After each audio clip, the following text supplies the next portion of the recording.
40,000ची लाच घेताना सहाय्यक पोलीस उपनिरीक्षक एसीबीच्या जाळ्यात, सदर अधिकाऱ्यावर दुसऱ्यांदा एसीबीची कारवाई।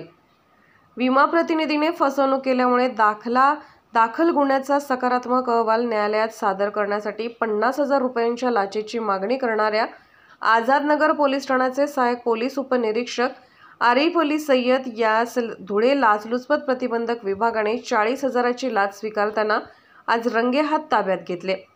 तक्रारदार याचे चुलत भाऊ याचा दिनांक 22 ऑगस्ट 2021 रोजी अपघाती मृत्यू झाला।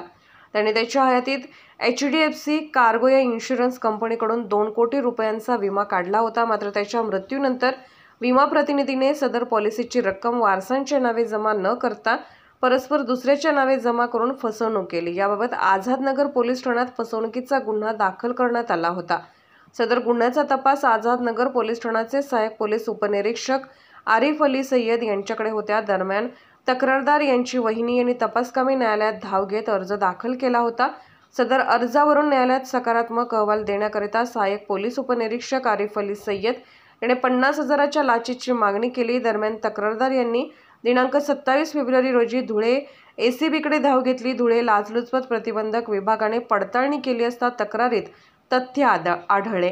आरिफ अली सय्यद याच्याशी तडजोड करून 40,000 रुपये देण्याचे तक्रारदाराने ठरवले व लाचेची रक्कम घेण्यासाठी गिंदोडिया चौकातील छत्रपती शिवाजी महाराज पुतळ्याच्या मागील बाजूस असलेल्या भाग्यश्री पान कॉर्नर समोर बोलावले।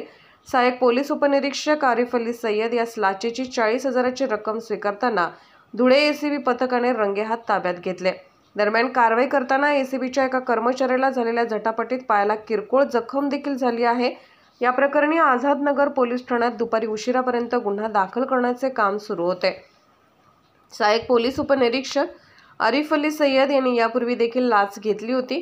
दिनांक 22 जुलै 2010 रोजी 70,000ची लाच स्वीकारल्याप्रकरणी त्याच्याविरुद्ध धुळे शहर पोलीस ठाण्यात गुन्हा दाखल करण्यात आला होता। या गुन्ह्यात धुळे जिल्हा सत्र न्यायालयाने 2013 मध्ये 5 वर्ष शिक्षा दिल्याने पोलीस खात्यातून त्यांना बडतर्फ करण्यात आले होते।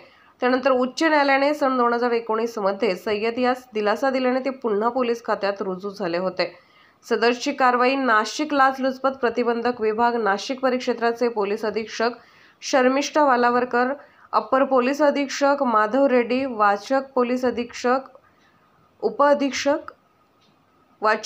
उपअधीक्षक नरेंद्र पवार यांच्या मार्गदर्शनाखाली धुळे एसीबीचे पोलीस उपअधीक्षक अभिषेक पाटील, पोलीस निरीक्षक मनजित सिंग चव्हाण, पथकातील पोलीस निरीक्षक हेमंत बेंडाळे, पोलीस निरीक्षक रुपाली खांडवी, राजन कदम, संतोष पावरा, रामदास बोरला, प्रवीण पाटील, मकरंद पाटील, प्रशांत बागुल, सुधीर मोरे, जगदीश बडगुजर या पथकाने केली।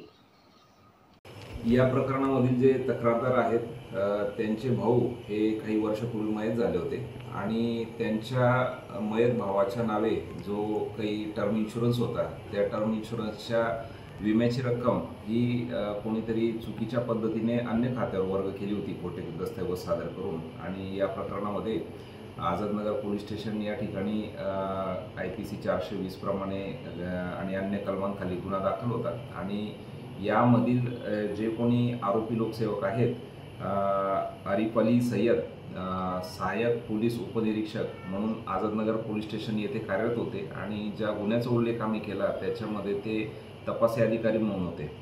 तर ज्यावेळी मान्य न्यायालयाने इन्शुरन्स कंपनीच्या सांगण्यावरून काही दस्तऐवज पुरवायचे होते आणि त्याकरता न्यायालयाने या तपासी अधिकाऱ्यांकडून त्यांचं म्हणणं सादर करण्याबाबत आदेश केलेले होते।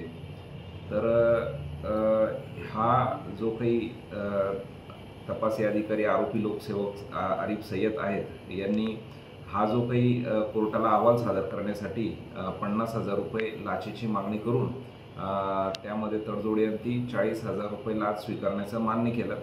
आणि त्यानुसार आमची पंचायत पडताळणी होऊन ज्यावेळी ते पैसे त्यांनी 40,000 रुपये रक्कम ही लाचेची ज्यावेळेला स्वीकारली त्यावेळेला त्यांना रंगेहात आम्ही पकडण्यात आलेला आहे। त्यांच्याविरुद्ध गुन्हा दाखल करण्याची प्रक्रिया सध्या सुरू आहे। जे आरोपी लोकसेवक आहेत आरिफ सय्यद यांच्यावर यापूर्वी देखील सन 2010 मध्ये अँटी करप्शन ब्युरोकडून लाचेच्या सापळ्याची कारवाई झाली होती आणि या प्रकरणामध्ये सुद्धा त्यांना अटक करण्यात आली होती। त्यांच्या विरुद्ध दोषारोपपत्र दाखल होऊन त्यांना शिक्षा देखील लागली होती, परंतु उच्च न्यायालयातून त्यांनी अपिलाद्वारे ती शिक्षा रद्दबातल झाली आणि ते पुन्हा सेवेत आले होते. आणि आज रोजी पुन्हा त्यांना अशाच एका प्रकरणात लाच स्वीकारताना आम्ही रंगेहात अटक केलेली आहे. तरी सर्व नागरिकांना विनंती करण्यात येते की कोणताही सरकारी अधिकारी कर्मचारी लाचेची मागणी करत असल्यास कृपया अँटी करप्शन ब्युरो धुळे येथे संपर्क करावा, अन्यथा आमच्या टोल फ्री क्रमांक 1064 वर संपर्क करावा. धन्यवाद. लोकनायक न्यूज